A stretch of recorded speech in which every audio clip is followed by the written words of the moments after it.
ഇത്തരം കുറ്റകൃത്യങ്ങൾ തടയേണ്ടത് ആരാണ്? പോലീസിന്റെ സൈബർ സെൽ അല്ലാതെ മറ്റു മാർഗം കേരളത്തിലില്ല. പക്ഷേ ഇക്കാര്യത്തിൽ തങ്ങൾ നിസ്സഹായരാണെന്നാണ് പോലീസിന്റെ നിലപാട്. പെൺവാണിഭ സംഘം ഉപയോഗിക്കുന്ന വെബ്സൈറ്റുകൾ ബ്ലോക്ക് ചെയ്താലും അവർ വാണിഭത്തിനായി കൂടുതൽ വെബ്സൈറ്റുകൾ തുടങ്ങുമെന്നാണ് സൈബർ സെൽ ഉദ്യോഗസ്ഥരുടെ നിലപാട്.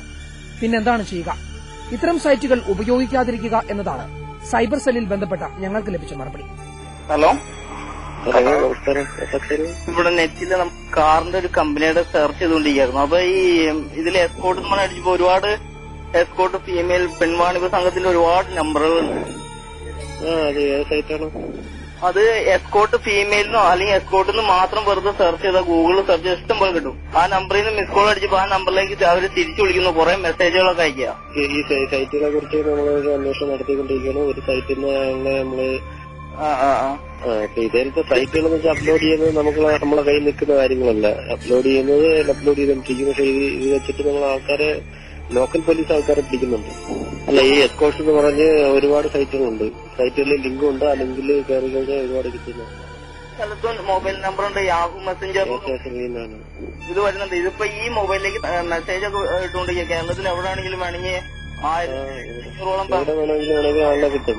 കാറിൽ കൊണ്ടാക്കി തരും. നമ്പർ അതിലുണ്ടാവും. ആ നമ്പറിലേക്ക് നമ്മൾ വിളിച്ചു കഴിഞ്ഞാൽ ഒന്നുകിൽ കോൾ ബാക്ക് ചെയ്യോ അല്ലെങ്കിൽ മിസ് കോൾ ചെയ്യാൻ പറയും. അതിൽ തന്നെ ആ നമ്പറിൽ നിന്ന് മെസ്സേജ് അയക്കണു, പിന്നെ ഒരുപാട് നമ്പറിൽ നിന്ന് വിളിക്കണു. ഇത് നിങ്ങൾ എന്തിനാണ് വിളിച്ചത്? അല്ല, അപ്പൊ ഇതിനെതിരെ എന്തെങ്കിലും സംഭവം ഉണ്ടോ എന്ന് പറയാൻ വേണ്ടി ചോദിച്ചാ.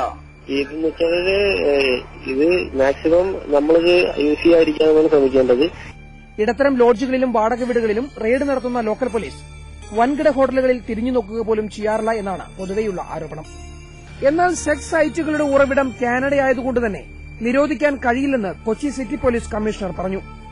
ഇത്തരം സൈറ്റുകൾ നിരോധിക്കണമെന്ന് കേന്ദ്ര സർക്കാർ വഴി അഭ്യർത്ഥിച്ചിരുന്നെങ്കിലും നിയമവിധേയമായി എസ്കോർട്ട് ബിസിനസ് നടത്തുന്ന സ്ഥാപനമായതിനാൽ നിരോധിക്കാൻ കഴിയില്ല എന്ന മറുപടിയാണ് ലഭിച്ചത്. കേരളത്തിന്റെ മാത്രമല്ല, അവർ ഇങ്ങനത്തെ എസ്കോർട്സിന്റെ വേൾഡ് ഓവറുള്ള സൈറ്റ്സ് അവരുടെ കയ്യിലുണ്ട്.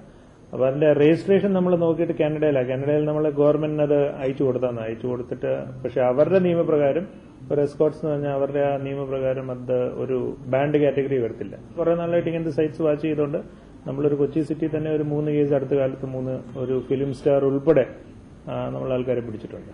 മനോരമ ന്യൂസ്, കൊച്ചി.